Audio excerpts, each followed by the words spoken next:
17절로 21절 말씀입니다.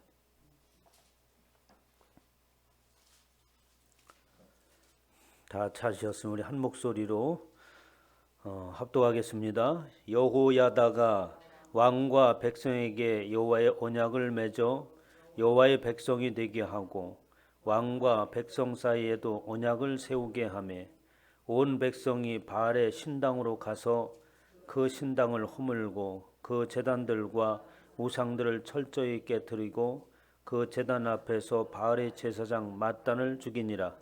제사장이 관리들을 세워 여호와의 성전을 수직하게 하고 또 백부장들과 가리사람과 호위병과 온 백성을 거느리고 왕을 인도하여 여호와의 성전에서 내려와 호병의 문길을 통하여 왕궁에 이르매 그가 왕의 왕자에 앉으니 온 백성이 즐거워하고 온 성이 평온하더라. 아달랴를 무리가 왕궁에서 칼로 죽였더라. 요아스가 왕이 될 때의 나이가 7세였더라. 아멘. 할렐루야. 시간에 하나님께서 저와 여러분에게 주시는 말씀은 열왕기하 11장 말씀으로 여호와께서 말씀하신 대로란 제목으로 하나님의 말씀을 선포하도록 하겠습니다. 오늘 본 말씀 전에 10장에서 예후가 그 개혁을 하였죠. 그래서 그 예후에 했던 그 치적을 하나님께서 말씀하시기를 그가 하나님의 말씀에 따라서 정직하게 행하였다라고 이렇게 말씀하시고 그리고 나서 하나님께서 한 가지 지적을 하십니다. 10장 28절에 보면 예후가 이와 같이 이스라엘 중에서 바알을 멸하였으나 라고 하면서 바알 산당을 멸했죠. 그러나 오늘 본 말씀에 보니까 여전히 이스라엘 백성들 속에는 그 바알이 살아 있었음을 볼 수 있습니다. 왜냐하면 29절에 보면 이스라엘로 범죄하게 한 느밧의 아들 여로보암의 죄를 지적하면서 그것은 곧 뭐냐면 베델과 단에 있는 금송아지를 섬기는 죄에서는 떠나지 아니하였더라 라고 하면서 여로보암의 죄, 곧 그 죄는 뭐냐니까 바로 금송아지를 섬기는 거였다고 하는 겁니다. 그러니까 우리가 우상을 제거하고 또 산당을 깨뜨리고 그런 표면적인 외적인 것들을 제거한다고 해서 우리 마음속에 우상이 제거되어지고 하나님과의 관계가 바로 서는 것이 아님을 알 수 있습니다. 바로 우리의 마음의 중심이 여호와 하나님을 향하여 있느냐 그렇지 않느냐가 중요한 것이지 외적인 것에 의하여서 판단되지 않는다는 말씀이에요. 그래서 예후가 그렇게 바알 신당들을 허물고 우상을 섬기는 것을 모두 다 척결하였으나 그러나 그들 마음속에 여로보암의 죄가 있었다. 곧 여로보암의 죄는 바로 금송아지를 섬기는 죄였고 그곳에서 떠나지 아니하였다라고 이렇게 말씀을 하십니다. 그러면서 예후가 전심으로 이스라엘 하나님 여호와의 율법을 지켜 행하지 아니하였다라고 결론을 내립니다. 그러니까 하나님의 말씀이 중심이 되어져서 우리의 온 마음이 전심이 하나님을 향하여 있지 않는 그런 삶이라고 한다면 그 안에 하나님이 아닌 다른 것이 자리잡고 있는 거죠. 하나님이 아닌 다른 것이 자리잡고 있다면 그것이 바로 우상인 줄 믿으시기 바랍니다. 여전히 떠나지 않는 것은 어디에서부터 메고 왔던 겁니까? 바로 애굽에서부터 가져왔던 것이고 애굽을 세상으로 말한다면 세상에서 가지고 있는 가치관이요 모든 인생들이 이루고자 하는 것이고 모든 인생들이 얻고자 하는 그것이 뭐냐? 그러니까 바로 만문신이요 물질적인 것인 것이죠. 그래서 우리의 마음속에 그것이 여전히 자리잡고 있고 그것을 위하여서 하나님을 섬긴다고 한다면 하나님은 우리의 욕망을 채우기 위한 하나의 도구에 불과한 거 아니겠어요? 이스라엘 백성들이 전심으로 하나님을 섬기지 아니하였고 전심으로 여호와의 율법을 지켜 행하지 아니했다라고 하는 것은 여전히 그의 마음속에는 붙들고 있는 것이 금송아지였다라고 하는 것입니다. 오늘날 우리에게도 많은 생각을 하게 하는 겁니다. 우리의 신앙생활이라고 하는 것은 바로 어디에 목적을 두고 있느냐라고 하는 거지요. 결국에는 우리의 마음을 하나님께서 보시고 우리의 심판하실 때는 우리의 겉모습을 보는 것이 아니라 우리의 중심을 살피시는 줄 믿으시기 바랍니다. 이렇게 이스라엘 백성들의 마음속에 여전히 금송아지가 들어있자 그들은 때가 되면 어느 때라도 마음속에 있는 것들을 형상화하는 거죠. 그렇지 않습니까? 우리 마음속에 있는 것은 어느 때인가는 그것이 바깥으로 드러나게 되고 그것이 어떤 형상을 이루어서 우리 앞에 나타나고 만들게 되어 있는 거예요. 그래서 예후가 지난 후에도 계속해서 아달랴가 집권을 한 후에도 역시 마찬가지로 어떻게 합니까? 우상들이 넘치기 시작을 했죠.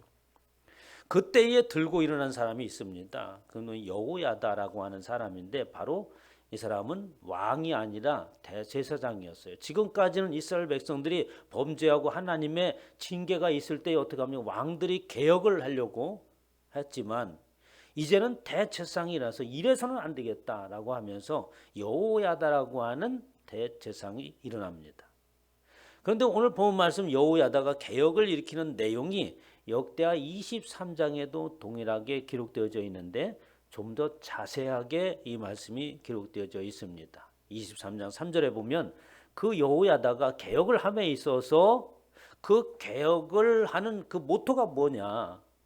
무엇을 어떠한 방향으로 개혁을 하려고 하는 것이냐? 우리가 개혁을 한다고 한다면 방향이 없이 개혁을 할 수 없잖아요. 우리가 이상의 정치하는 사람들 역시 마찬가지잖아요. 정치해야 되면 자기가 가지고 있는 사상과 이념이 있어서 그것을 중심으로 해서 어떻게 다시 개혁하고 새롭게 하려고 하는 것처럼 바로 여호야다는 그의 중심에 바로 개혁을 이루는 모토가 있었는데 그것이 뭐냐면 역대하 23장 3절에 기록되어져 있습니다. 온 회중이 하나님의 전에서 왕과 언약을 세우며 여호야다가 무리에게 이르되 여호와께서 다윗의 자손에게 대하여 말씀하신 대로라고 말하고 있습니다. 그러니까 이 여호야다가 개혁을 일으키려고 하는 것은 자기가 가지고 있는 생각대로 자기 자신의 가치관대로 개혁을 일으키는 것이 아니라 여호와께서 다윗 자손에게 주신 그 말씀대로 개혁했다고 하는 것이죠. 저와 여러분의 마음을 새롭게 한다면 여호와께서 주신 말씀대로 새롭게 하시기를 주님의 축원합니다. 세상에 다른 방법으로 윤리와 도덕이 어쩌고 하는 것이 아니라 하나님께서 나를 향하여서 어떠한 말씀을 주셨는가 그리고 성경에는 뭐라고 기록되어져 있는가라고 하는 것이 우리가 새롭게 되어지고 우리가 새롭게 다짐해서 세워져 나가는 나 자신을 만드는 어떻게 기준으로 삼아야 된다고 하는 거죠. 이것이 바로 여호야다의 개혁의 모토였습니다. 그래서 그 개혁을 시작합니다. 11절 내용은 전부 그 개혁의 내용이에요. 그런데 그 개혁을 하게 된 동기가 또 하나 있습니다. 그건 뭐냐면 바로 아달랴라고 하는 섭정을 하는 그 여인이 있었어요. 바로 뭐냐면 이 유다 왕의 그 어머니였죠. 그래서 누구였냐면 여호람의 부인이었는데 여호람이 뭐냐면 북이스라엘의 그 아왕과 바로 정략 결혼을 하지 않습니까? 그 가문과. 그래서 그의 딸이 여호람의 바로 아내 왕비였던 거예요. 그래서 그로부터 아하시아라고 하는 왕이 나오게 되는데 그 아하시아도 역시 악을 행하죠. 왜냐하니까 바로 하나님께서 금하시는 그러니까 협력하고 어떤 일을 이루기 위해서 서로 돕는 것은 그것은 아무지나 우리가 협력하고 도와서는 안 되겠죠. 이스라엘 백성들에게 하나님께서 기대하는 것이 있었는데 하나님의 말씀 안에서 온전히 세워져 가는 것을 기대했었습니다. 그런데 오히려 하나님의 말씀에 서고 그 다윗의 혈통을 이어나가야 될 그 유다가 오히려 북이스라엘 아합의 집에 가서 협력을 하게 되는 거예요. 우리가 이렇게 싸울 것이 아니라 서로 평화를 이루고 살아가자. 그리고 우리 민족이 아닌 다른 민족과의 전쟁을 할 때 협력하자.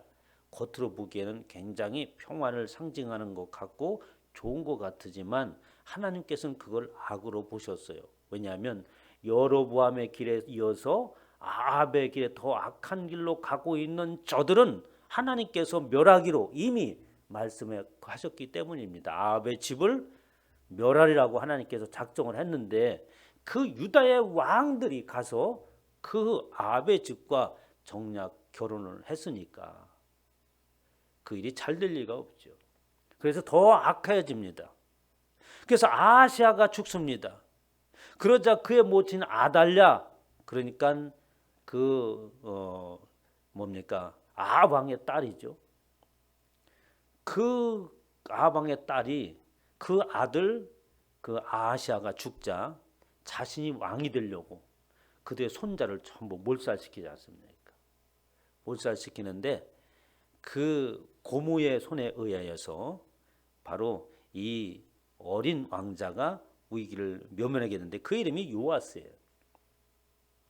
요아스가 이제 젖먹이 때에 아주 나서 얼마 안 되는 7년 후의 일이니까 7살에 왕이 되었다고 하니까 지금 이 아달랴가 죽을 때가 바로 그 아달랴가 7년을 집권했거든요. 그러니까 낳자마자 그러한 정변이 일어난 거예요. 그래서 그 고모의 손에 의하여서 생명을 부지하고 그 유모에 의해서 성전에서 감춰서 길러지게 됩니다. 그 과정 가운데 얼마나 이 아달랴가 악을 행하였든지 온 백성들이 어떻게 숨을 쥐고 사는 거예요. 도대체 평안이라고 하는 것은 있을 수 없습니다. 그 이야기는 없지만 20절에 그런 얘기를 하고 있잖아요. 온 백성이 줄구하고 온 성이 평온하였더라라고 이렇게 말하는 것 뒤에는 어떤 평화하지 못하고 온 백성들이 어떻게 살 수 없는 지경에 놓여 있었다라고 하는 것이죠. 바로 하나님의 말씀에 서지 아니하고 악한 자의 그 길에 서 있던 자가 집권을 하게 되니까 온 백성이 살아갈 수가 없게 된 겁니다. 그래서 오늘 본 말씀 17절에 여호야다가 그 제사장이 왕과 백성으로 이제는 그 여호야다가 이래서는 안 되겠다라고 하면서 이제 그 아달랴를 축출하기 위해서 백부장들을 세우고 그리고 마침내 그 아달랴를 축출하고 난 뒤에 여기 이제 본격적으로 여호와께서 말씀하신 대로 개혁을 일으키는 내용이 오늘 저와 여러분들이 읽은 본문의 말씀이에요. 여호야다가 왕과 백성으로 여호와와 언약을 세워 여호와의 백성이 되게 하고 왕과 백성 사이에도 언약을 세우게 하매라고 하면서 새롭게 언약을 갱신합니다.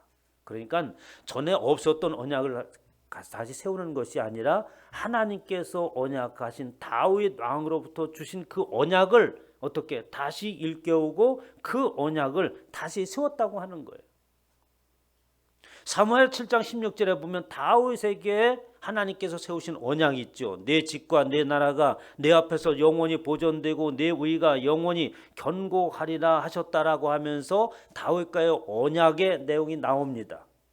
그러니까 우리가 너희가 다윗에게 말하는 내가 하나님의 말씀과 율례 법도를 떠나지 아니하면 그 왕위가 계속해서 내 후손에 이어지리라 라고 말씀한 그 언약을 우리가 다시 세우자. 여호와 하나님께서 다윗에게 준 그 언약은 바로 우리 백성들에게 준 것이고 오늘날 우리에게 준 것이 아니냐.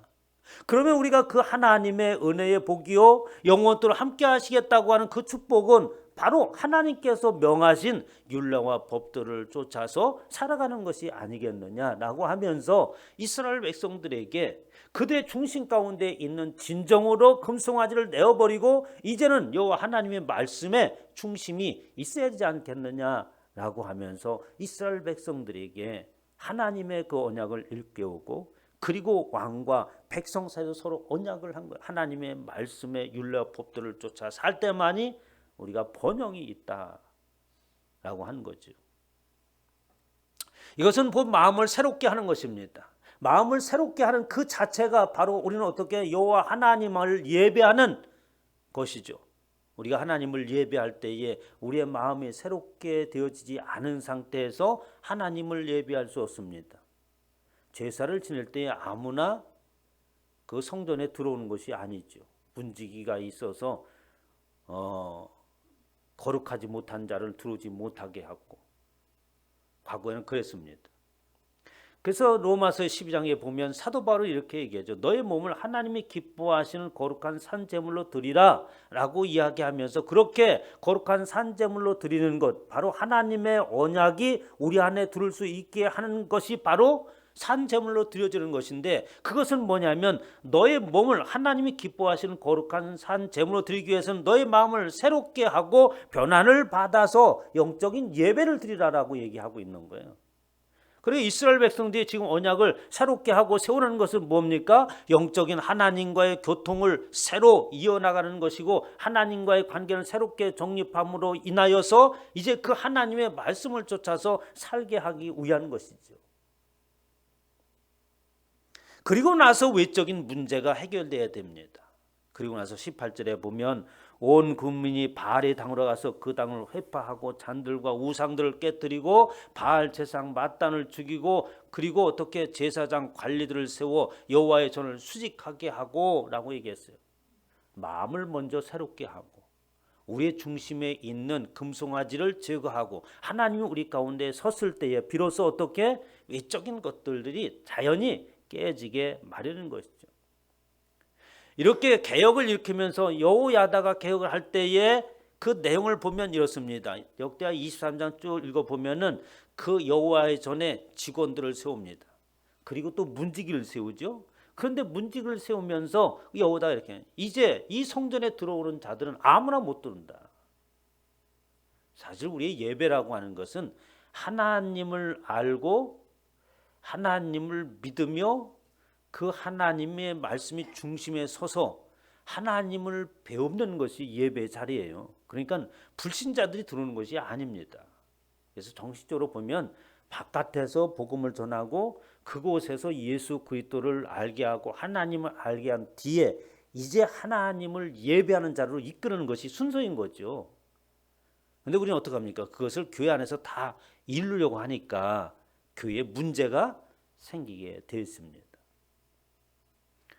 역대하 23년 19절에 보면 또 문지기를 여호와의 전 여러 문에 두어 물은 아무 일에든지 부정한 자는 들어오지 못하게 하였다라고 하는 것입니다. 이곳에는 부정한 자가 들어오지 못하는 것이에요. 그럼 우리는 부정하지 않느냐? 아니죠. 그게 아니라 이제 하나님께서 모두가 성전에 들어올 수 있는 그 길을 하나님께서 예비하셨죠. 예수 그리스도를 통하여서 십자가를 지심으로 생명의 값을 지불하자 휘장이 갈라졌습니다. 휘장이 갈라짐으로 인하여서 모든 사람들이 예수의 그 공로에 의하여서 믿기만 한다면 바로 문지기를 통과하지 아니하고 하나님의 전에 이를 수 있는 저와 여러분들 된 줄 믿으시기 바랍니다. 우리가 거룩해서 들어오는 게 아니고 원래는 거룩하지 못하고 부정한 자들은 못 들어오는 것인데 우리가 들어오게 되었다는 얘기예요. 우리가 들어오는 것은 바로 예수 그리스도께서 십자가에서 운명을 하심으로 인하여서 휘장이 갈라짐으로 우리가 그 지성소에 들어갈 그 길을 열어놓으신 줄 믿으시기 바랍니다. 그래서 우리가 여기에 앉아 있는 거예요. 그리고 나서 이제 왕권을 다시 회복시킵니다. 오늘 본 말씀에 보니까 그 요아스라고 하는 왕이 나이가 7살이에요. 아니 7살짜리 어린애를 데려다가 이 무슨 일을 하겠다고 왕을 세우겠어요. 그러나 그것이 중요한 게 아닙니다. 바로 여호와 하나님께서 말씀하신 대로 다윗의 혈통을 이어서 그 어떻게 자손이 어떻게 왕이 되어야 한다는 거예요. 19절에 보면 또 백부장들과 가리사람과 호위병과 온 국민을 거느리고 왕을 인도하여 여호와의 전에서 내려와서 호위병의 문길로 말미암아 왕궁에 이름에 저가 왕의 보좌에 앉으매라고 하면서 그 요아스가 나오는데, 물론 그 요아스가 피하는 곳이 성전이었다라고 얘기하지만, 그래 지금 여기서 말하고 있는 것은 왕의 보좌가 어디에서부터 흘러나오고 누구에 의해서 세워지는가라고 하는 것을 말씀하는 거예요. 어디에서? 여호와의 전에서 왕의 보좌가 나온다고 하는 것입니다. 바로 시온이라고 하는 것이죠. 시온이라고 하는 곳에서 왕의 보좌가 나오는 것인데 바로 하나님에 의하여서 왕이 세워지고 하나님에 의하여서 그 하나님의 전에서 그 권력이 나온다는 말씀인 거예요.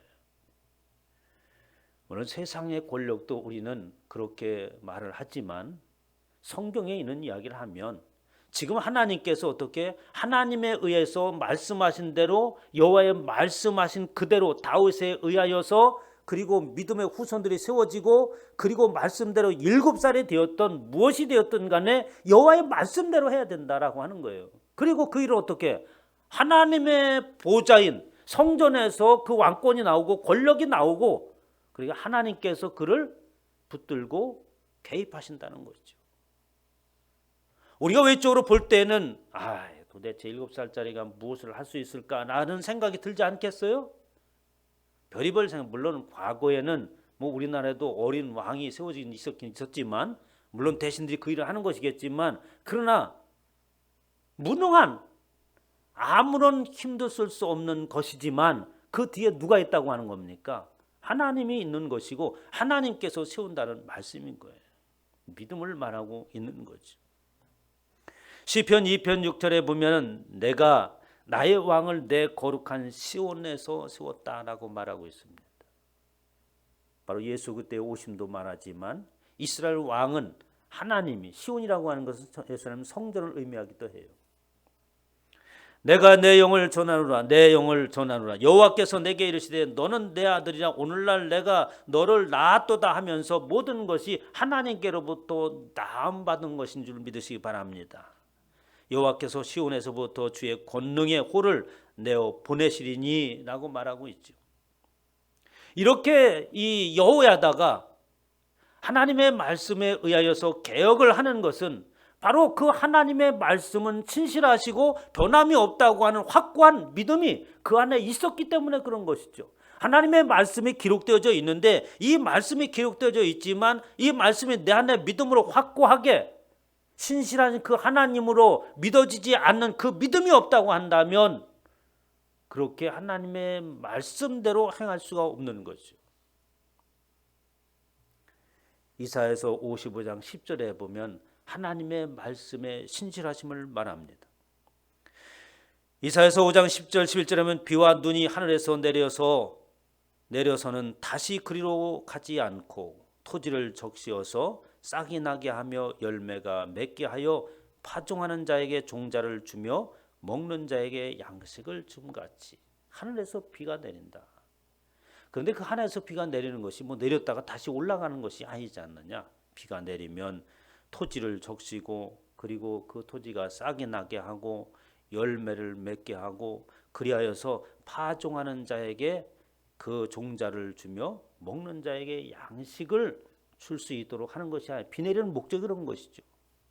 그와 같이 하나님의 말씀도 그냥 허공에 있는 말씀이어 떴다가 그냥 사라지는 그런 말씀이 아니라고 하는 겁니다.